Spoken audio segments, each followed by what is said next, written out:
Dale. Bienvenidos, bienvenidas a este reporte diario apodado cariñosamente Ready. Tal son sus iniciales.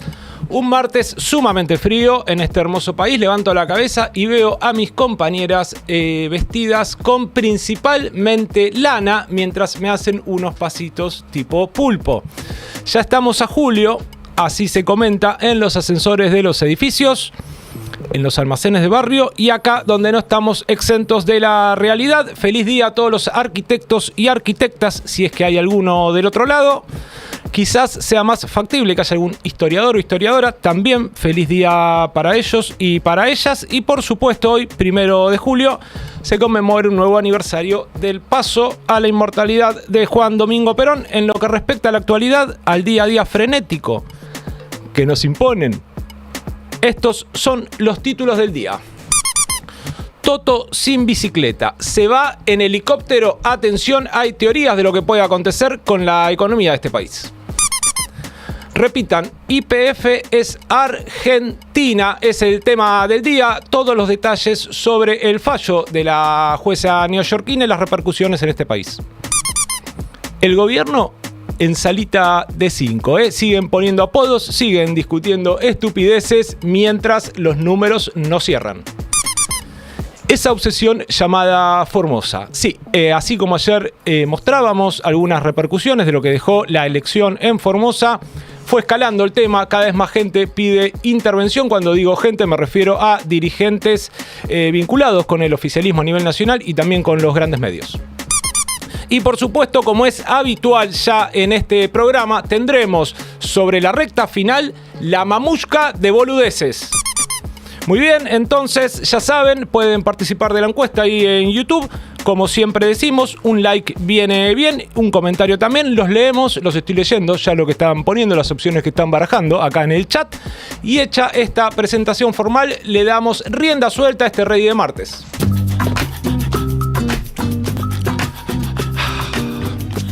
Toto sin bicicleta. Y surge una duda, ¿se va en helicóptero?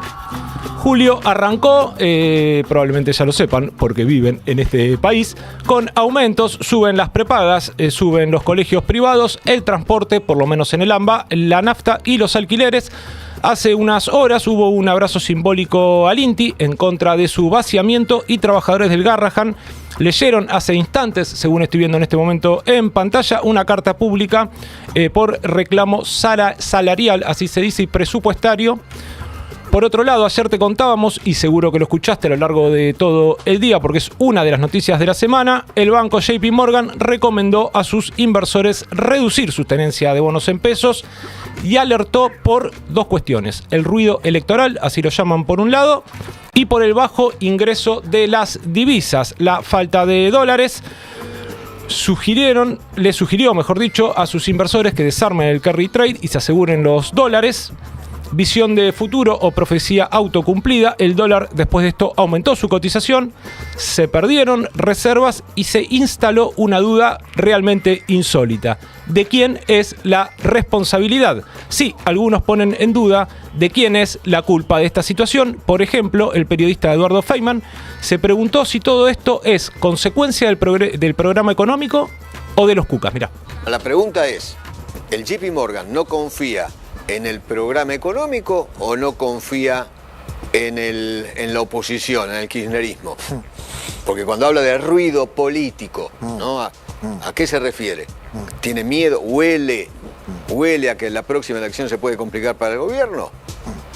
Bueno, ahí está, ¿qué huele el JP Morgan? Se pregunta Eduardo. En principio, en lo que va del año electoral, a la Libertad Avanza le costaron bastante las elecciones en los distintos distritos donde ya hubo. Perdió en todos lados menos en Capital y no siempre además perdió frente al kirchnerismo. Una fuerza que es de público conocimiento, no es precisamente en este momento un canto al orden. Eso hasta ahora, en octubre, se verá a nivel nacional en cuanto a lo político. En cuanto al plan económico, bueno, es lo que se ve a diario. Enumera algunas cuestiones brevemente el politólogo Nicolás Teleschuk, ahí las vemos en pantalla, y dice: calificación de Morgan Stanley, pulgar para abajo, hablamos de eso la semana pasada. Informe de JP Morgan, también pulgar para abajo. Cantidad y calidad de proyectos RIGI, también para abajo. Inversión extranjera para abajo, morosidad de préstamos, todo mal.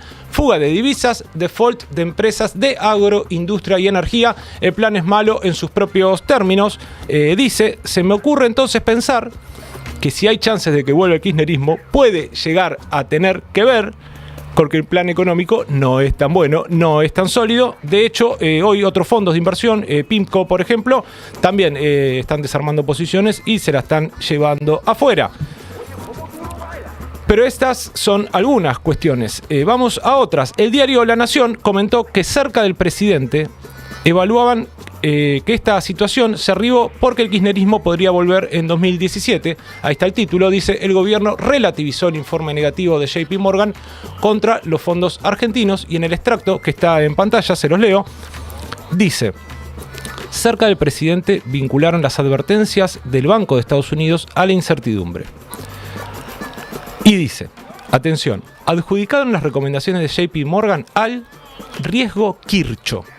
Así dice la nota, al riesgo Kircho, y aclara, es decir, a la posibilidad de que el kirchnerismo pueda regresar al poder en 2027, aún con la expresidenta cumpliendo su condena en prisión domiciliaria. Eso es lo que dice el diario La Nación.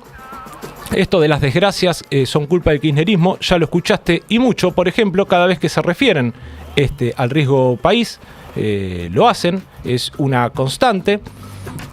Si baja es por los aciertos del gobierno, si sube es por culpa del kirchnerismo, lo dice ni mucho. Recordemos que a mediados de junio Caputo aseguró que al menos 200 puntos del riesgo país eran culpa de Cristina.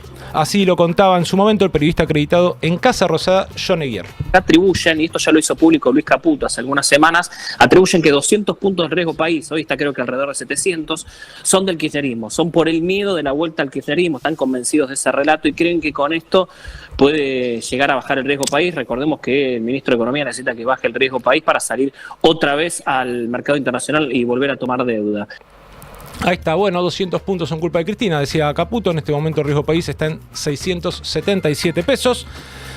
Y eso mismo lo decía Toto Caputo en su primer paso por la gestión pública. Puntualmente me refiero a una entrevista del 13 de agosto del 2018 en Clarín, donde decía lo siguiente. Le preguntan por qué sube el riesgo país y Toto Caputo ya respondía en 2018 por temor a un cambio político, a que volviera Cristina. El discurso es el mismo, nunca hacerse cargo de la propia gestión. Al respecto hay un punto que aborda el periodista Leandro Renú en Twitter y dice: lo serio del informe de JP Morgan es que, en otras palabras dice, nos parece que es hora de irse ahora de Argentina, no después de las elecciones. Ya no están especulando, sino que están decidiendo irse en este preciso momento. En cuanto a las decisiones del gobierno, el abogado Sebastián Soler puso el foco en algunos cambios de regulaciones que introdujo el gobierno justamente en los últimos meses y que facilita la especulación, los famosos capitales golondrina que vienen un tiempito y se van, entran y se van.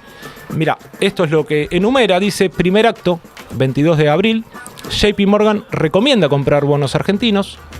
Segundo acto, 12 de junio, el Banco Central de la República Argentina deroga el requisito de retener bonos unos 180 días, es decir, que pueden venir y se pueden ir en menos de 6 meses. Tercer acto, 29 de junio, JP Morgan recomienda vender bonos argentinos. Y pregunta, ¿cómo se llama la obra? Plantea una duda y a la pregunta de cómo se llama la obra, le responden, acá lo vemos en pantalla, dicen: la obra se llama Tomando Sol en Río, parte 2.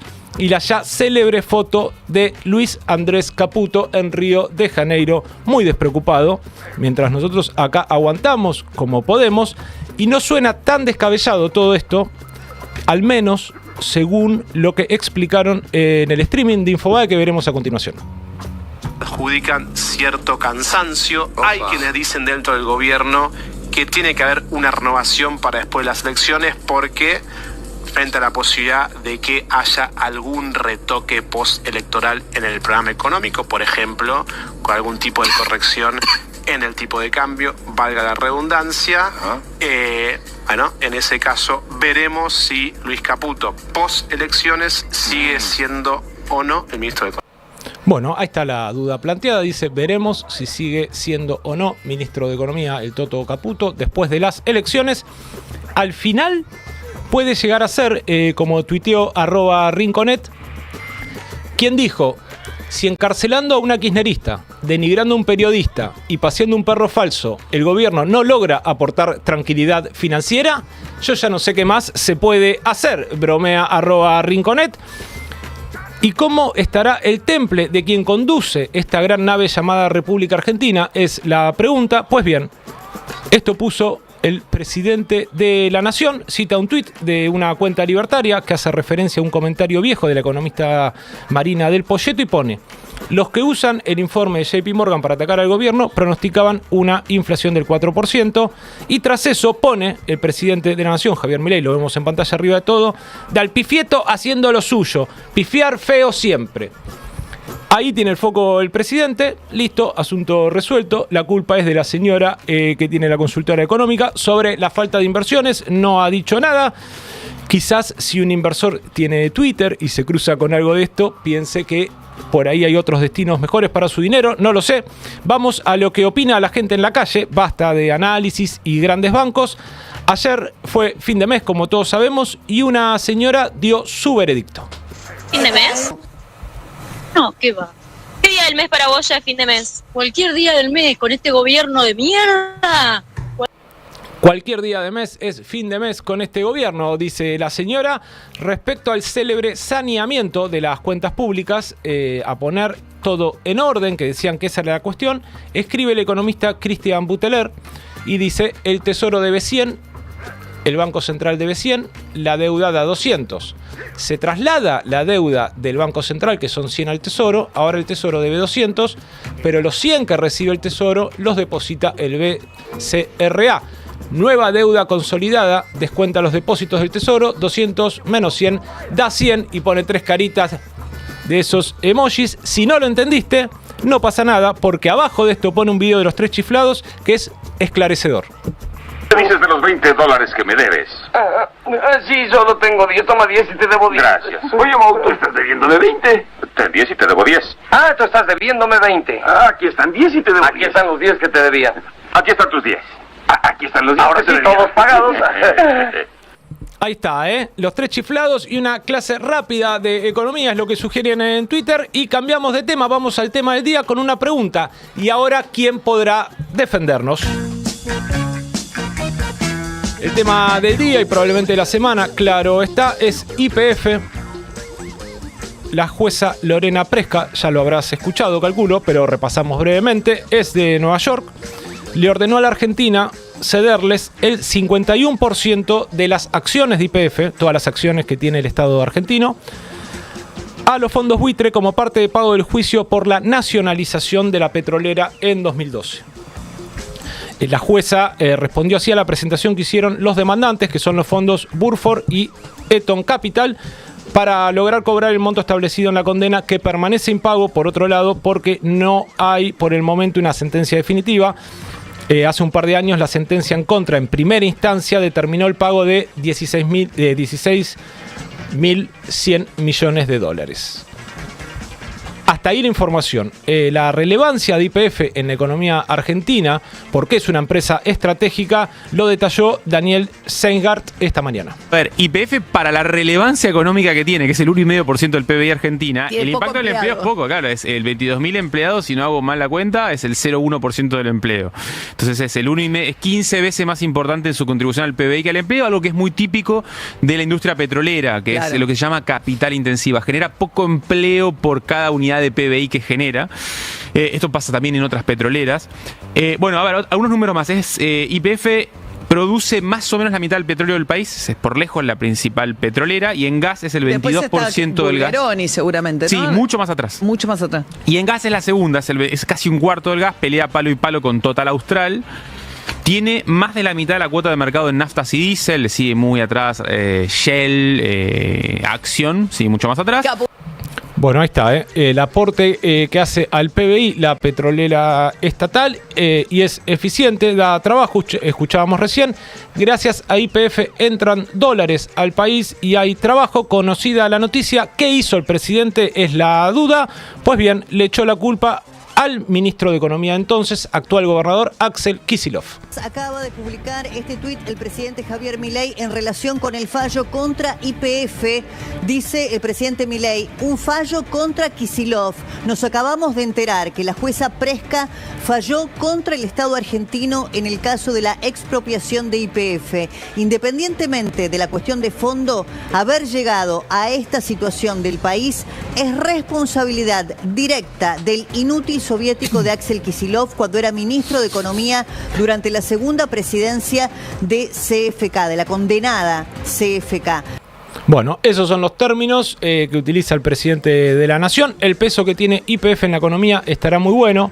Usar el mameluco también, que aún no queda claro si usar el mameluco fue piedra o fue una señal y ya sabía lo que se venía. Pero bueno, todo eso va por un lado y por el otro es que la culpa de Axel, dice el presidente, Axel es el responsable de esta medida judicial de la jueza norteamericana. Y también aclaró que va a apelar la medida. Observaban muchos ayer que la estrategia presidencial no parecería ser la apropiada, como por ejemplo, entre otros, lo puso Roberto Navarro. Dice, el tuit del presidente sobre YPF es un error. En vez de discutir con la jueza por un fallo abominable, hace política de corto plazo, peleando con Kicillof. Le está diciendo al mercado que acepta el fallo. Es una estupidez, opina Roberto Navarro. Y termina diciendo, al mismo tiempo que apela, dice que la culpa la tiene Argentina. Los abogados lo van a amar. Sí, no es conveniente darle la razón a la jueza echándole la culpa a Kicillof y apelar. Todo en la misma jugada, es lo que marcaban muchos ayer. Sin embargo, ¿qué dice Clarín? Clarín, ¿qué dice? Dice lo siguiente, mirá. Juicio por YPF. En el gobierno creen que durará varios años y usarán el archivo para pegarle a Kicillof en la campaña. Está en modo campaña el gobierno, lo dice hasta incluso el diario Clarín. ¿Qué análisis hacían los libertarios de esta noticia? Muestro uno, porque la verdad que las respuestas son muchísimas. Pone uno con la letra K, empieza diciendo Clarín ya defiende a Kicillof, es su candidato porque le financia Buena Pauta y mantiene todos los medios de mierda del grupo junto a Blacri.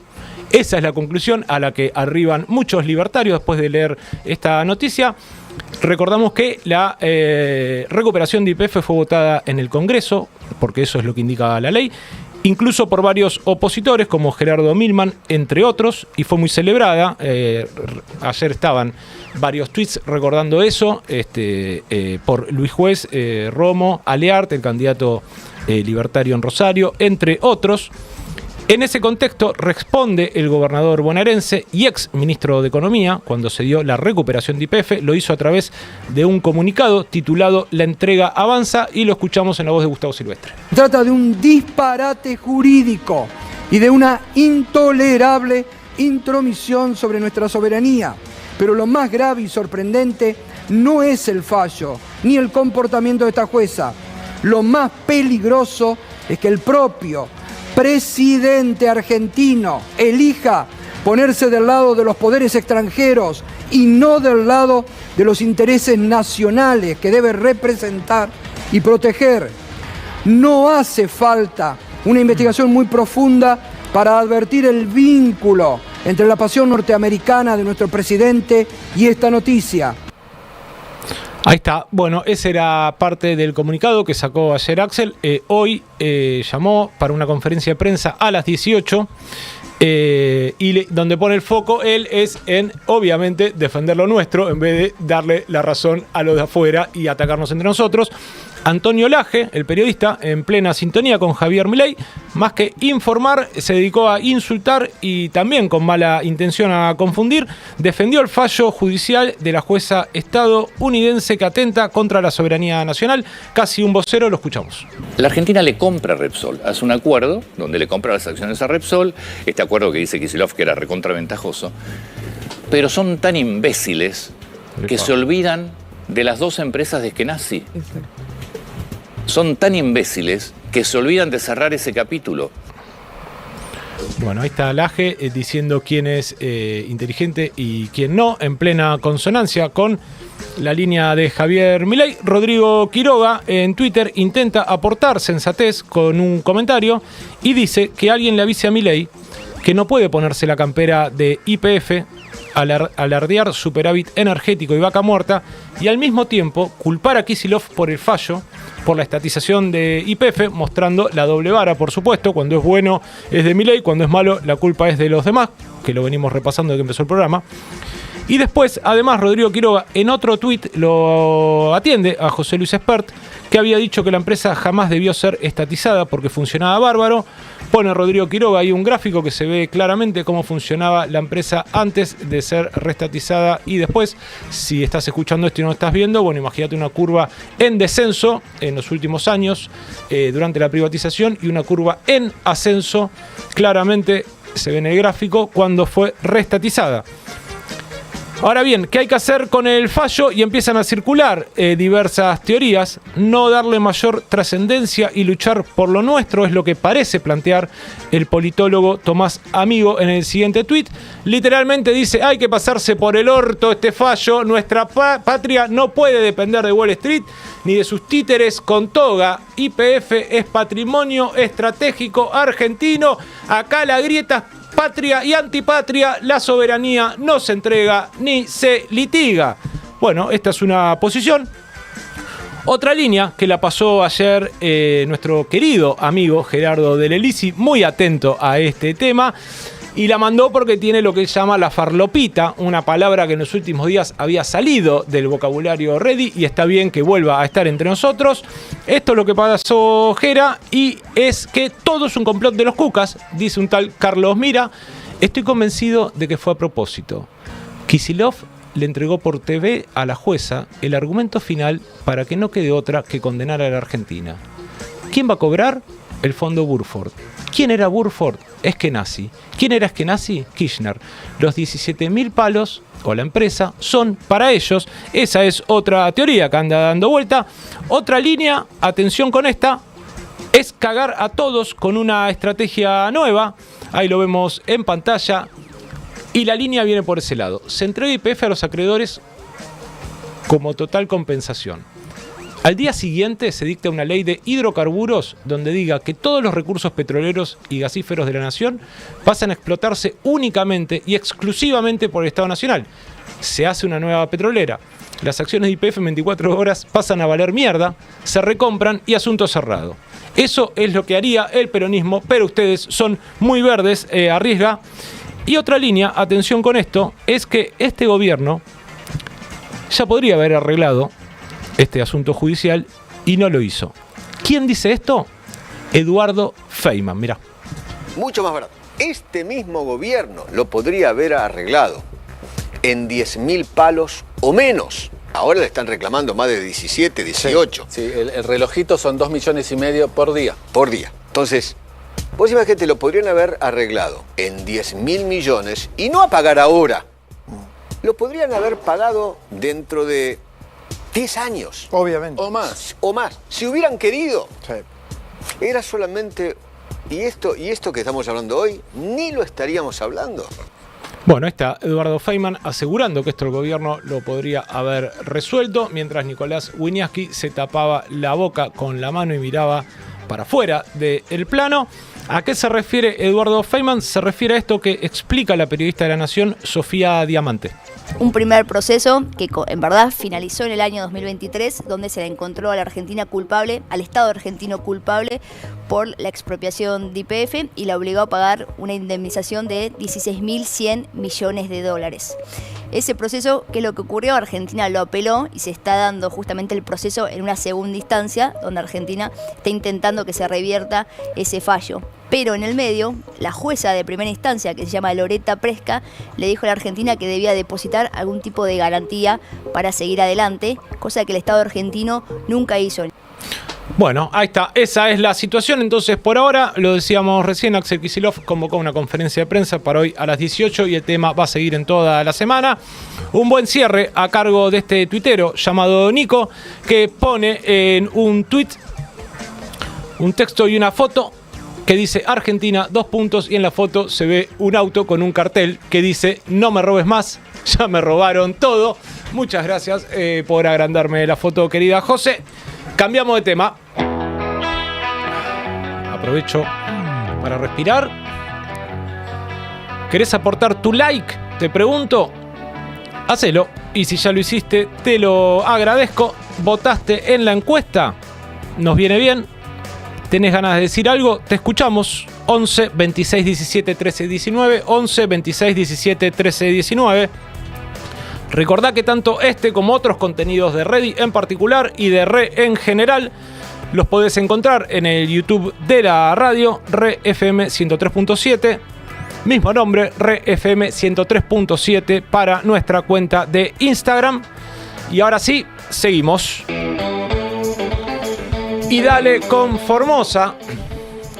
La elección del domingo en Formosa le rompió la cabeza a cualquier oficialista a nivel nacional, sea funcionario o periodista. No pueden asumir, no pueden comprender cómo ganó el peronismo tanto la elección legislativa provincial como la de constituyentes para reformar la Constitución, algo que pasó recientemente, por ejemplo, en Santa Fe. Ayer pasamos con Majul en La Nación Más y Ricardo Canaletti desde TN, por ejemplo, pedían la intervención provincial y ahora el mensaje se multiplicó. El periodista cordobés Pablo Rossi, tan apegado a las leyes y las instituciones, dijo una barbaridad. Tendríamos que pensar, a lo mejor Formosa termina siendo una provincia republicanamente fallida y democráticamente fallida. La democracia plebiscitaria, ¿es eso? Por ahí. ¿Vos te acordás cuando Estados Unidos invadió Irak? Vamos a decir un ejemplo desopilante. Dijo, bueno, listo, sacaba Saddam Hussein, exportamos la democracia occidental y la implantamos en Irak. ¿Fue posible? No. No. Bueno, entonces... Ahí está, traza un paralelismo entre Formosa e Irak, Pablo Rossi. Luis Majul insistió con la idea de la intervención, ya se lo había planteado a Patricia Bullrich. Patricia Bullrich ya le había explicado que no era posible. Ayer Majul invitó al jefe de gabinete, al jefe de ministros, y le dijo que sí, que tienen que intervenir Formosa. Es más, agregó que hubo fraude en la elección, cosa que Francos negó, mirá. Y yo le pregunté por qué no intervenía en Formosa. Y yo sé que necesitan mayoría en el Congreso, pero ¿por qué no discuten el tema? Es que intervenir en Formosa. Bueno, es una decisión política que se toma entre los dos poderes, ¿no? No es la decisión de una. Bueno, el gobernador Infran gana las elecciones en la provincia permanentemente. O sea, el pueblo formoseño lo vota, ¿no? Bueno, no. A ver, las gana con trampa. Bueno, con trampa. Yo no puedo decir eso. En los votos, él gana las elecciones.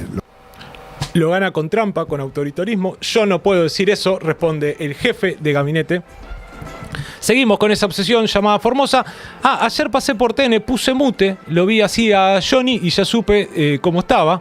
Esa mirada habla de la ira, así que ni lo puse, seguí de largo. Lo más coherente hasta este momento fue lo que le leí a esta cuenta libertaria que vincula YPF con Formosa y pone: hay que aprovechar este quilombo YPF para intervenir Formosa. Y si se puede también La Rioja. Esas provincias son feudos. Dice, bueno, la tan mentada línea aprovechar el revoleo. Nos metemos en Formosa y si podemos de paso La Rioja. Repasando el nivel de locura que manejan los periodistas hasta ahí. Ahora vamos a los dirigentes. Resulta que el senador nacional por Formosa, Francisco Paultroni, otrora oficialista a nivel nacional, integrante de La Libertad Avanza, y que apadrinó a una lista que sacó 50 puntos menos que la lista que ganó, fue a la televisión y dijo lo siguiente. Bueno, no se puede salir a través del voto. Aquí, si no es a través de la intervención federal, esto no tiene salida. El sistema que armó Infran en Formosa con sus cómplices es reelección indefinida, es ley de lemas, es matar la actividad privada y las empresas, que no haya empleo privado, que no haya ciudadanos libres de ningún punto de vista. Bueno, ahí está, voy con pito, si pierdo pido la intervención porque, comillas, dijo no se puede salir a través del voto. Acá en Capital, Macri metió al primo de Vicente López, lo votan, no pasa nada, el mismo partido hace décadas. En San Isidro los Pose hicieron una dinastía, no pasa nada. En Formosa gana el peronismo, hay que intervenir porque no hay salida por los votos. Una cuenta libertaria a cargo de un tal Shelby que dicen que es el pibe que denunció que lo habían echado del colegio. No sé si recuerdan que al final era todo mentira. Dicen, se le atribuyen a él, lo desconozco. Estaba mirando el streaming de Carajo y repite lo que dijeron al aire. Mira, pone lo siguiente. Boludo, Formosa tiene 600.000 habitantes y solo 22.000 son del sector privado. El 96% de la población trabaja en el sector estatal y hace una captura del streaming. Le aclaran al muchacho el panorama porque es difícil que el 96% de la población trabaje. Le pone Pablo Barzante ahí en Twitter: jodeme que los bebés también trabajan para Gildo. Qué grande el emperador del norte, le pone. Y un tal Alejo interviene, que por lo que vi es bastante libertario, quizás de los más perspicaces, nota algo que no anda bien, sospecha del número y lo hace saber y plantea: ¿cómo que Formosa tiene 600.000 habitantes? ¿Vive más gente en Mar del Plata que en toda esa provincia? Y descubre así, que hay ciudades que tienen más habitantes que provincias, incluso hay ciudades que tienen más habitantes que países. Cambiamos de tema. Que martes, 12:42 para quienes están en vivo, 8 grados 1 la temperatura, y cuando miro a mis compañeras en la pecera siento que hace más frío todavía. El gobierno en salita de 5. En un marco de severos problemas económicos, tal como estuvimos repasando, mientras anoche al menos 100.000 usuarios se quedaron sin electricidad, y mientras cortaron la calefacción del Hospital Garrahan, también de un grado de maldad inusitado, esperan respuestas del gobierno desde el hospital, se dieron una serie de ataques oficiales a periodistas. Ya habíamos repasado lo que había pasado con Julia Mengolini, también le habían atacado a Romina Mangel, y ante un silencio atroz de los grandes medios, ahora Santiago Oría, director de realizaciones audiovisuales de Presidencia de la Nación, ese es su cargo, desde su cuenta de Twitter atacó a María O'Donnell y la llamó, atención, Mandrila o Monel, y cita un editorial de la periodista donde la periodista había osado decir sencillamente que le parecía que el tono del gobierno, particularmente el del presidente, estaba yendo por el lado del agravio y que eso no era bueno, y había hecho referencia a algunos exabruptos del presidente contra Axel Kicillof. Ahí lo vemos en pantalla, si lo tenemos. Oría pone un choclazo largo, me detengo en el título, dice: a ver, Mandrila O'Monell, vos sos pelotuda, empieza a insultar, y luego hace referencia a la situación judicial de YPF, de la que ya hablamos. Este es un funcionario público atacando a una periodista, un delirio. Oría, por si no lo tienen, si lo olvidaron, es un cineasta. Mira, acá vamos a ver un archivo donde lo vemos en pleno trabajo haciendo un gran plano del presidente Javier Milei.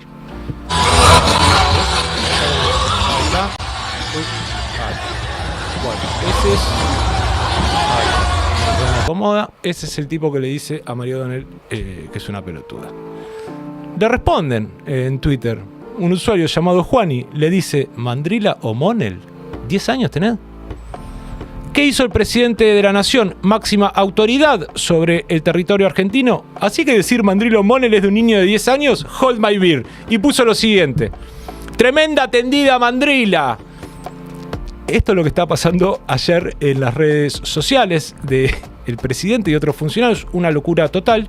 Surgen teorías. Una que indica, ya lo habíamos repasado ayer, que como está muy jodida la mano, elevan el nivel de violencia, dice Darío Tosini. Esto es muy típico del que tira todo y no le importa nada porque ya está en las últimas, si no, no se explica que actúen con ese nivel de violencia y mala educación, marca. Otra teoría es que al presidente le falta, ¿cómo decirlo?, reencauzar su líbido. Ahí lo vemos en pantalla. Esa es otra de las teorías. Otra teoría distinta, con base teórica y comprobación práctica, si se dice, es que el país funciona de milagro. Ponen: está regalado el verdolaga, amigos, y sí. Y ya hablando más en serio, algo que plantea la víctima de este ataque, María O'Donnell, es el bajísimo nivel de debate y que no hay que perder el foco de lo importante. Esto decía esta mañana. Voy a referir brevemente a este episodio, después vamos a ir a lo importante que tiene que ver con lo que pasó ayer con YPF. Ustedes me vienen escuchando hace un par de días, donde a partir de ciertas presentaciones públicas de Javier Milei, hicimos un compilado respecto de los audios donde insulta, se pone grosero, con periodistas, con economistas, con lo que fuese, planteando básicamente algo que no es por pacata ni por mucho menos, pero me parece que en una sociedad uno lo que desea es que el presidente presidente hable de una manera que la pueden escuchar los chicos, o sea, porque si un chico insulta de esa manera o se burla de esa manera a un compañero en el colegio, hay sanciones para ese colegio, para ese compañero, para esa persona. Bueno, ahí está. Dice, me voy a referir brevemente a este episodio, plantea algo de sentido común, que estaría bueno hablar en otros términos, y dice, después iremos a lo importante, que es YPF, a no perder el foco de lo importante. Naturalmente, cobra fuerza la teoría de que mientras peor está la economía, más virulentos son los ataques. Y esos ataques encuentran eco en varias cuentas libertarias, me refiero a redes sociales, muchas con dibujos y nombres de fantasía. Por ejemplo, esta Fuego Libertario, que compara a Milei con Dr. House. Esto realmente es así. Dice, cuando criticar las formas son la excusa para no ver la enfermedad. Dr. House, aunque sea un personaje de ficción, encarna una verdad incómoda. Dice lo que otros no se animan, salva vidas. Esto es lo que están tuiteando. Con Milei pasa lo mismo. Los kirchneristas lo atacan por sus modos. Usan la ofensa como escudo para no hablar del fondo, porque el fondo los deja en evidencia. Y pone una foto de Javier Milei y Dr. House.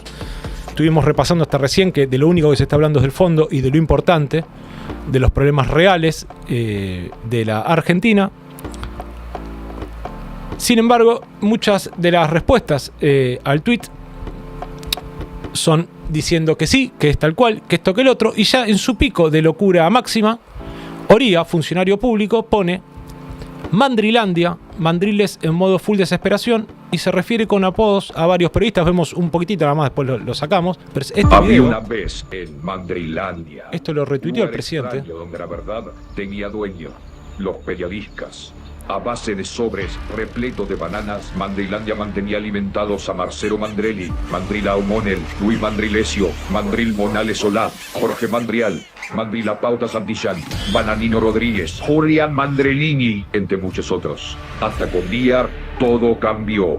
Javier y Karina Milei llegaron a salvar al pueblo de la guerra de los periodistas. Bueno, está, la discusión de salita de 5, que te pongo un apodo, que no te pongo. Al respecto, no particularmente sobre este tema, sino conceptualmente sobre todo este momento del país, un jubilado lo resumió mejor que nadie. ¿Cómo le va, señor? ¿Todo bien? Espectacular. Lo que me preocupa no es Milei, la cantidad de hijos de mil putas que hay en este país que piensan como él. Eso me preocupa. Bueno. Eso es lo que me cagó la vida, saber que hay tantos hijos de puta que sienten el mundo como él. Ahí está, Eso es lo que le preocupa al señor, con una vida ya transitada. Así que si al señor le preocupa, a mí también. Y entramos en la recta final del programa, cambiamos de tema. No sin antes aprovechar la pausa para frotarme un poco las manos. Entra un chifle, acá atrás tengo una puerta que no se ve en pantalla. No tiene burlete. Ya lo saben, hay una encuesta en YouTube. Gracias por los comentarios, son muy graciosos, muy buen destino, le auguran. Gracias por bancar, de en serio, y les pido un like. No por mí, tampoco por vos, sino te pido un like por el querido Jera. Sí, queremos que cuando llegue encuentre todo en su lugar. No queremos que vuelva, porque va a volver tostadito, Vi una foto, ahí está casi crocante. No queremos que pise Capital con su camisa loca, sus sandalias franciscanas, su morral, y que este frío lo cachetee de entrada y encima llegue acá y la casa esté en desorden. Queremos que encuentre todo en orden, así que si te copás y nos das una mano, va a ser mejor. Y ahora sí, decíamos, último tema del Ready de hoy martes. Con este ritmo loco, jala jala, medio turco, llega una sección histórica de Ready. Me refiero a la ya célebre y celebrada también, muchas gracias, Mamushka de boludeces, tal lo indica ahí el Zócalo. Y vamos, rapidito un pimponeo por las boludeces que dejó la jornada. Boludez 1, ponerle mierdas al auto que le joden la visión al resto, por más simpáticas que te parezcan. En este caso vemos un loco que decidió disfrazar a su histórico auto de arbolito de Navidad. Qué hijo de puta, no tenés cara, La concha de tu hermano. Está bárbaro, Aceleralo. Ahí va el Renault 12. ¿Cuál arbolito de Navidad? La boludez 2, copetearse y ponerse creativo. Atención, estar medio chupado y querer hacerse el original. La original en este caso también es una boludez y mi recomendación es que si están cerca de una persona así, den unos pasos hacia atrás porque trae sus consecuencias. Ahí está. A ver, en el baile, mira qué hago. Con el fernet en la cabeza. Ahí está. Sí, ya te la ves venir. Ahí está, Rey. Te llevaste todo el fernuco en el pullover. Quedaste todo meado. Se fue toda la mierda. Ahí está la boludez número 2. Entonces, en esta mamushka de boludeces, el cantante no lo puede creer. La boludez número 3 es un compilado de boludeces futbolísticas en una liga de veteranos, vaya uno a saber dónde. Uno se lesionó y los del equipo contrario lo sacaron de la cancha de una manera muy poco cariñosa. Lo vemos en pantalla. Ahí está, un señor mayor, ya veterano, como decía recién. Ahí está, ¿ves? Lo sacan los del rival hasta afuera. Se ve que iban perdiendo. Tucu, chao, nos vimos. Hijo de puta. Efectivamente serían los del Hércules. Y el señor sería Real Limoncito, que iba ganando 3-1. Real Limoncito. Lindo nombre de equipo. Otra boludez, atención, en este caso tiene que ver con los hincha gatafloras, los conocemos bien, piden una cosa y un segundo después piden lo contrario. Este es un claro ejemplo. ¡Levantás la pelota a la concha de tu madre! Ok. Ahí va. ¡No tanto, hijo de puta! No tanto, hijo de puta, levantala, no tanto. Tercera boludez, el relator ansioso, la alegría le fue por delante de las palabras, la emoción se antepuso a su razón y no se le entendió un carajo del relato. Puede pasar, te banco, amigo. La tira larga, Nani, pelota para Molina para la gente ataca, pega,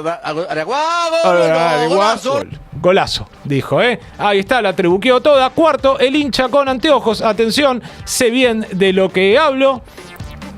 Ojo con el festejo, mi amigo. Te puede quedar en cualquier lado de los lentes. Un equipo de Arabia Saudita, Al Hilal, lo habrán visto ayer, y si no se los cuento, eliminó al Manchester City en el Mundial de Clubes y se vio un festejo muy particular de un hincha. Mirá. ¡Metió el centro! ¡Claro que sí! 4-3. A ver, amigo. No, amigo. Pareces un pajero. No, bueno, la pajereó toda. 12:53 y ahora dentro de esta sección vamos a una microsección, por supuesto. Hay un poquitito de margen. Las torres de Chenoa, Torres de Chenoa, que vendrían a ser las sobras de anoche en más de una casa, seguramente. Cuando preguntan qué vamos a cenar, les dicen las torres de Chenoa, las sobras de anoche. Esto es nefasto. Mira, en Lonquimay, La Pampa, un comisario, así se dice, utilizó reclusos para que trabajaran durante su casamiento. Sí, utilizó reclusos. Ahí está el título ahí en crónica. Un comisario utilizó presos para que sean los mozos de su casamiento. También le hicieron un asado. Parece que algunos presos hicieron de mozo, otros hicieron el cordero y otros limpiaron el salón. Esto pasó hace un tiempo, hubo un juicio, están esperando, en el juicio salieron los detalles a la luz y ahora se está esperando, entiendo que a fin de mes, recién a fin de julio, se va a conocer la sentencia. De acuerdo a lo que trascendió, ahora vemos en pantalla algunos detalles, número 58, porque yo hice quilombo con los números, gracias mi querida José. Dice el fiscal de apellido Sancho, los detenidos fueron caminando al salón del casamiento, el local, está a una cuadra de la subcomisaría. 6 detenidos participaron desde temprano, prepararon el salón, sirvieron el almuerzo y la torta y luego limpiaron. Uno de ellos hizo el asado, reconoció que estuvo encargado de asar el cordero, iban y venían caminando. En otra parte de la nota, abajo, que dice con el caballo del comisario, por si todo esto ya no es una barbaridad, todo, dice, si ya resultaba alocada la historia de la fiesta de casamiento, hubo otro momento que le compitió casi a la par. En las declaraciones durante el juicio, aclaro yo, uno de los detenidos sostuvo que, como es estudiante de veterinaria, le atendía las mascotas al policía Cristian Galván, a su perro. Y no solo eso, también era su paciente un caballo que el jefe de la comisaría usaba para desfilar en los actos cívicos y gauchescos de la localidad. Ayer no entró todo el material, así que seguimos con algunas cositas. Por último, para cerrar, una que me había quedado pendiente de ayer, hay gente que le invitan a pasapalabras, pero no le explican en qué consiste el juego, o quizás sí le explican y no lo entiende. Le pasó al relator Walter Nelson. Ahí lo tenemos al señor Walter Nelson. Que el silencio anuncia el ruido de la esta que antecede el huracán. ¿Qué viene ante el huracán? Tormenta, no. No. La A. Ayer ordené la cena. Muy bien. La remera la prefiero, Walter. Roja. No, con la A. Perdón. La remera. Felicitame, me recibí de que con la M. Abogado. No, con la M. C. Rojo. ¿Cómo? Rojo. Rojo. Colorado. Contador.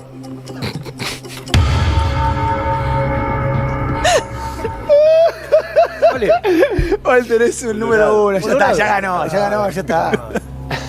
Colorado. Río Colorado. Rojo, colorado. Estoy mal con eso. Eso es el ¿Dónde sacaste contador, Walter? ¿Listo? Sí. No, lo voy a bancar. H. Dispositivo metálico que difunde el fuego o el calor de una cocina. Esa palabra. Ok. Nos vamos. Dale, amigo, a ver. Walter. Dale. I. Que no se puede parar o detener.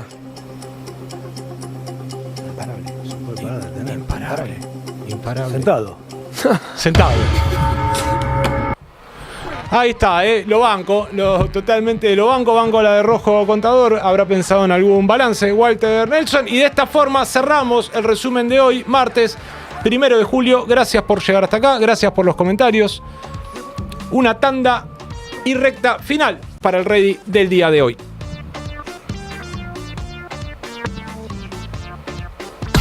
Renovate. Re 107.3. Re FM. Re 107.3. Re FM.